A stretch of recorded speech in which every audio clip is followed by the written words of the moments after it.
Geração de volta, hoje falando sobre a participação do jovem na política e vamos às perguntas aqui dos meninos. Vamos lá. Meu nome é Arthur, eu sou de Pouso Alegre. E assim, teve esses grandes movimentos, essas grandes manifestações, só que eu percebo que a grande juventude que participou, ela meio que participou por participar. E agora, quando a gente vai nas reuniões, nas câmaras municipais, nas sessões, nas audiências, você nota que há pouca participação. O que vocês dizem a respeito disso? Tem uma coisa que é na rede isso aparece, que é o movimento de manada. Você vai seguindo o que os outros estão fazendo e tudo bem. E da mesma forma que você segue uma manifestação, a população acaba seguindo também a desqualificação dessas manifestações. As causas, elas existem, as pessoas não necessariamente foram por ir. As causas, elas existem. O que acontece é que quem está sendo atingido pela manifestação vai tentar desqualificar a manifestação. Ausência de foco, não tem uma causa, por que você invadiu a Câmara, por que você fez isso, por que você ocupou. E isso é noticiado de tal forma a desconstruir o movimento. Então, tende-se a ter essa coisa, algumas pessoas vão sair mesmo, vão ficar confusas, vão enxergar só a minoria de vândalos e etc., que é uma coisa muito negativa, né? Vamos lá, mais perguntas? Todo mundo disse que manifestação agora virou modinha. E tem vários jovens que eu já vi que tá assim, por mais educação, e quando tá dentro de sala de aula, tá dormindo. E o que vocês acham sobre esse assunto? Uma questão importante é o fato dele militar e brigar por mais educação já demonstra um posicionamento. Agora, uma outra questão é como a nossa escola funciona. Muitas vezes esse jovem tem necessidades, é um jovem dinâmico, vive numa sociedade plural, efervescente, e a escola mantém uma estrutura rígida, hermética, com muros muito altos, que não dialoga com a realidade do próprio jovem. Quando não é assim? Ele tá ali porque ele acha que é modinha, vou lá, escreve um cartaz bonitinho, mais educação, por favor, mas na hora dele praticar a educação, ele tá dormindo dentro da sala de aula. Depende do que você entende por praticar a educação. Só o fato dele fazer o cartaz, na minha leitura, é um processo educativo. O fato dele estar na rua, ele também se educa nesse espaço. E o fato dele estar dormindo na sala... Mas ele não assistir às aulas, não respeitar os professores. Essa é uma questão que envolve as estruturas da própria escola. A escola funciona hoje com estruturas extremamente arcaicas. A garantia de representação do professor, ela não é mais dada. O professor tem que negociar isso. Isso é argumentação, tem que ser construído. Tem que haver uma relação dialógica. Então... Para a pessoa não dormir, né? Vamos lá, gente. Eu gostaria de falar, né, porque hoje em dia os jovens, eles estão meio que desesperados, né? Desesperados por educação, desesperados por informação, por inclusão social, né?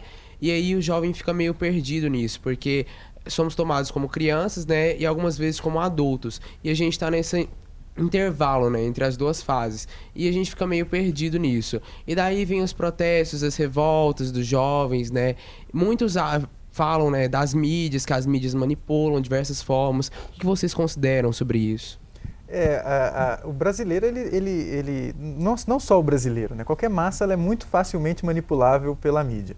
E com a juventude não é diferente. É engraçado que quando acontece um crime e quem cometeu o crime é um adolescente de 16 anos, o debate é a redução da maioridade penal. Mas quando esse menor lá, esse adolescente de 16 anos, está fazendo um protesto e alguém quebra uma vidraça ou não sei o quê, o protesto desfocou e não sei o quê, ou quando não tem ninguém quebrou vidraça, ou quando o protesto é voltado para o líder político que é oposição à rede de televisão, aí o manifestante ele tem um poder incrível e ele é maravilhoso. Basta a gente comparar as capas de revistas dessas semanas aí para trás, as manifestações no Egito que estão acontecendo. As publicações internacionais tratam as pessoas como manifestantes, né, e tudo mais. Quando a gente vem aqui e vai olhar o manifestante nacional, ele é vândalo, ele quebra as coisas. Sim, né? Porque nós consideramos também, né, que a vida é influenciável, né? Nós constantemente nos influenciamos por uma opinião de algum amigo, por alguma coisa. E alguns jovens, eles tomam a mídia, as redes sociais e diversas outras formas, rádio, então, tomam como foco, entendeu? Dessa indução de pensamentos, né? Por que você acha que se deve isso? É de onde vem a informação, é o referencial que se tem. Por isso que é muito importante a gente entender que educação não é uma coisa que você só tem na escola e só no currículo escolar. Educação é leitura, é consumo de cultura, é todo tipo de informação que você vai ter. E o bacana de você ter consumo de informação na internet é que você vê outras fontes que não aquelas que são editadas para ficar bonitinhas para você. Então é muito legal a gente ver o papel desse pessoal que vai com o celular na manifestação, mostrar a manifestação acontecendo ali. não necessariamente a gente tem que ficar olhando isso para um lado partidário. A gente tem que olhar que aquilo ali é o que está acontecendo. É diferente de eu subir no topo de um prédio e mostrar bem de longe a manifestação, pegar um foco pequenininho ali onde está tendo uma quebradeira. Eu estou vendo exatamente o que está acontecendo. Então é legal o jovem começar a olhar essas fontes de informação como válidas também. E ele tem que exercer agora a sua capacidade de filtro. Ele tem que filtrar o que é bacana e o que não é bacana para ele levar adiante. O que acontecia antes era que tudo chegava para a gente já editado e a gente encarava como verdade. E agora a gente tem que aprender que não é bem assim. Vamos lá? Bem, Francisco, antes você estava falando das formas de manifestação e como ela é vista pela sociedade. Então, o vandalismo, para você, ele é uma coisa assim, que vale a pena? É bom para uma manifestação? Uma coisa que a gente tem que tomar muito cuidado é que se antes o jovem era caracterizado como alienado, a gente não pode usar as manifestações agora para dizer que os jovens que estavam nas manifestações são todos bandidos ou são todos... Quem foi nas manifestações percebeu, eu estava nas manifestações, que na grande maioria das vezes, ou todas as vezes, a agressão partiu do poder instituído. Isso é fato. Eu estou falando porque eu estava lá. E não que eu esteja advogando a favor da violência, mas acabou sendo uma forma de condensar essa insatisfação desses jovens. Muita gente criticou os jovens por dizer assim, o jovem, eles entraram lá e roubaram algumas motos. Eu vi uma reportagem que passou um menino levando uma moto. Será que passa pela cabeça de alguém que esse menino conseguiria chegar à casa dele empurrando aquela moto? Sendo que tinha um contorno de policiais e uma série de coisas? É óbvio que não. O objetivo não era roubar aquilo, né? E talvez isso causa um certo descontentamento na sociedade. Porque mexe na onde é o objeto de desejo, nos carros, nas motos, nas agências. Uhum. Você, vamos lá?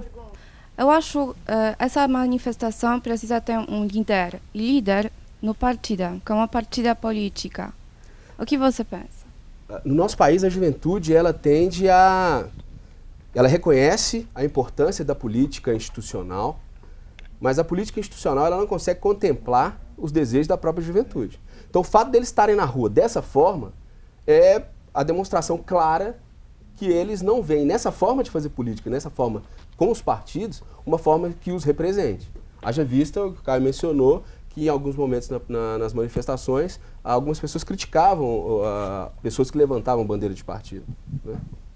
Vamos lá, mais uma pergunta. A pergunta é, se todos nós somos afetados pela corrupção e pelos demais problemas, por que o jovem, esse movimento foi caracterizado como o movimento do jovem? Essa é a minha pergunta. A mídia caracterizou como um movimento dos jovens e talvez, em grande parte, seja realmente composto pelos jovens.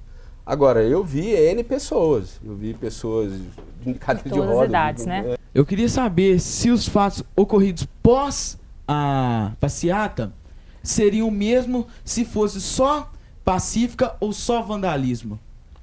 Eu acredito que o fato das passeatas terem inflamado, elas terem tensionado muito mais, conseguiu muito mais coisas. Ou seja, mobilizou os políticos para entenderem que era um movimento maior, né?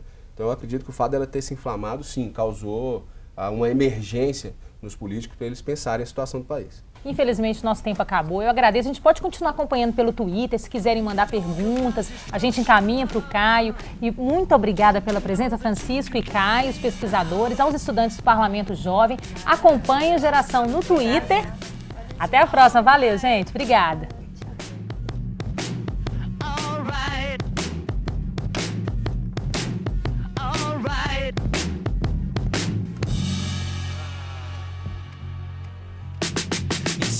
Got a real solution.